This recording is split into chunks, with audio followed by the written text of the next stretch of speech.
નમસ્કાર દોસ્તો, વિડીયોમાં ફરી એક વખત તમારું સ્વાગત કરું છું। આજે મારે વાત કરવી છે દેશના ગૃહમંત્રી અમિત શાહ વિશે। અમિત શાહ એક ઇન્ટરવ્યુની અંદર જે રીતે કેજરીવાલને નિર્લજ્જ કહીને બોલાવે છે એના વિશે મારે થોડીક વાત કરવી છે। વિડીયોમાં છેલ્લે સુધી જોડાયેલા રહેજો। જે રીતે અમિત શાહ એક ઇન્ટરવ્યુની અંદર કેજરીવાલ ઉપર આકરા પ્રહારો કરે છે અને એ ઇન્ટરવ્યુની અંદર એવું જણાવે છે કે આટલા નિર્લજ્જ સીએમ આપણે ક્યાંય જોયા નથી કે જેલમાં હોવા છતાં પણ રાજીનામું દેવા તૈયાર નથી। ત્યારે હું અમિત શાહને કહેવા માંગુ છું કે જો નિર્લજ્જતાની જ આપણે વાત કરીએ તો ભારતીય જનતા પાર્ટીની અંદર એવા કેટલા નેતાઓ છે, ભારતીય જનતા પાર્ટીની અંદર એવા કેટલાઓ નેતા છે કે જે બેશરમો બનીને પણ ખુરશીઓ રોકીને બેઠા છે, જેમની ઉપર ક્રિમિનલ કેસો છે, બુટલેગરના કેસો છે, દારૂની હેરાફેરી કરતા હોય એવા કેસો છે, જમીન માફિયાઓ છે, બળાત્કારીઓ છે, યૌન શોષણ કરતા હોય એવા પણ નેતાઓ છે, તો પણ બેશર્મ બનીને ભારતીય જનતા પાર્ટીમાં છે કે નહીં? તો સૌથી પહેલા તમે તમારી પાર્ટીને ચેક કરો। અને આપણે કહેવત છે ને કે જેનું ઘર કાચનું હોય ને એ બીજાના ઘર ઉપર પથ્થર ના મારે। ત્યારે અમિત શાહે જે રીતે વાત કરી છે કેજરીવાલને લઈને, ત્યાર પછી કેજરીવાલને વળતો જવાબ શું મળ્યો છે, આવો આપણે એ વિડીયોની ઉપર એક નજર નાખીએ।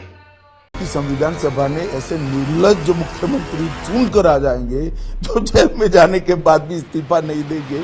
निर्लज्ज क्या होता है? निर्लज्ज कौन होता है निर्लज्ज? अमित शाह, जिनके खुद के घर शीशे के होते हैं, वो दूसरों पर पत्थर नहीं फेंका करते। अगर सिर्फ आरोप लगाना ही निर्लज्जता है तो आपसे बड़ा निर्लज्ज और कौन हो सकता है? सोहराबुद्दीन फर्जी एनकाउंटर के आरोपी तड़ीपार थे तुम। इशरत जहां हत्याकांड का आरोप था तुम पर, एक जज की हत्या तक के आरोप लगे, महिला आर्किटेक्ट की जासूसी करवाने तक के आरोप लगे तुम पर। इतने संगीन आरोपों वाला एक निर्लज्ज आदमी निर्लज्जता से बिना दोष सिद्ध हुए एक चुने हुए सीएम को जेल में रखे और संविधान को अपने जूते की नोक पर रखे, ऐसे निर्लज्ज के मुंह से संविधान सभा की बात अच्छी नहीं लगती। वैसे एक बात सही कही आपने अमित जी, संविधान सभा ने कभी सोचा भी नहीं होगा कि इतना निर्लज्ज गृहमंत्री होगा जो चंडीगढ़ में चुनाव ही चोरी कर लेगा, हजारों महिलाओं की इज्जत लूटने वाले प्रज्वल रेवन्ना को टिकट देगा, मणिपुर में सेना के जवान की पत्नी को सड़क पर निर्वस्त्र घुमाया जाएगा और निर्लज्ज गृहमंत्री आंखें बंद कर लेगा, संवैधानिक संस्थाओं को कंट्रोल करेगा, विरोधी पार्टियों को तोड़ेगा,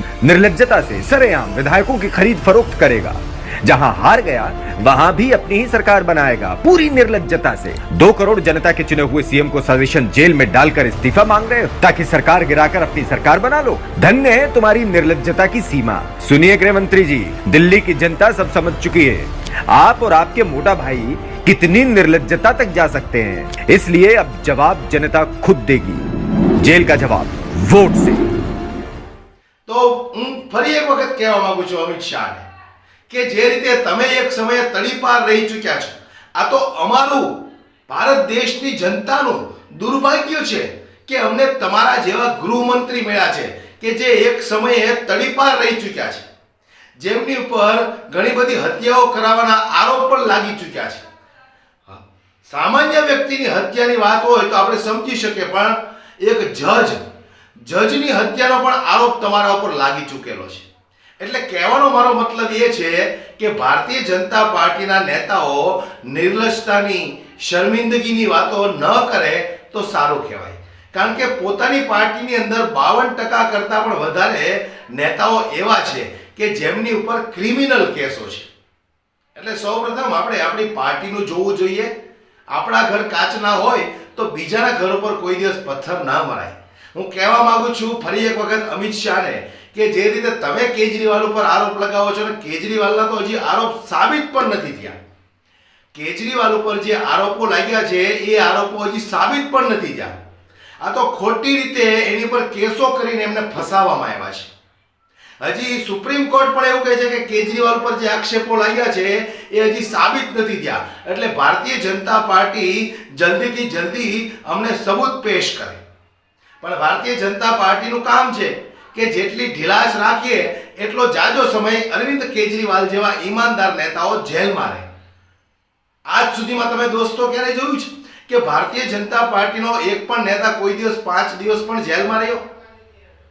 યૌન શોષણના એમની પર આરોપો લાગેલા હોય છે, હત્યાના આરોપ છે, ક્રિમિનલ કેસોના આરોપ છે, બુટલેગરો છે, જમીન માફિયાઓ છે, પણ ભારતીય જનતા પાર્ટીનો એક પણ નેતા આજ સુધીમાં તમને જેલના સળિયા પાછળ નહીં દેખાય.